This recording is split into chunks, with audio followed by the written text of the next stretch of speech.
May mga batang 90s ba dito? Kamusta kayo? Kamusta tayo?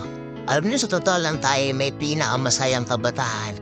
Tayo yung mga kabataan noon na napakababaw ng kaligayahan. Tayo yung mga batang batak sa arawan kahit napagalitan ng magulang okay lang basta makipaglaro sa mga kaibigan.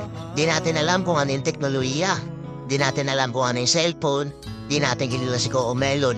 Kontento na tayo sa mga laruan natin at sa kung ano yung meron.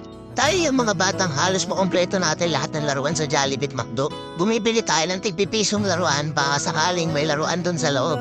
Naalala nyo? Noong mga panahon, nadahanap pa tayo ng gagamba kung saan-saan. Nadahanap tayo ng mga sahan ng puno para maipaglaro ng baril-barilan. Kukuha tayo ng gulong sa tabi-tabi tapos pagugulumin lang natin kung saan-saan. Mabibwisit tayo kapag hindi tayo pinayagan ng magulang natin maipaglaro sa mga kaibigan natin sa ulanan. Tayo yata yung mga huling batch ng mga bata na nakikipaglaro pa ng tagu-taguan. Totoo lang, di ba? Real talk. Tayo yung mga simpleng batch ng mga bata. Tayo yung mga batang napakasimple lang ng kaligayahan. Pero yung mga batang yun ngayon, nagsilaki na. Andito na tayo sa tunay na hamon ng buhay. Yung struggle natin, ibang-iba.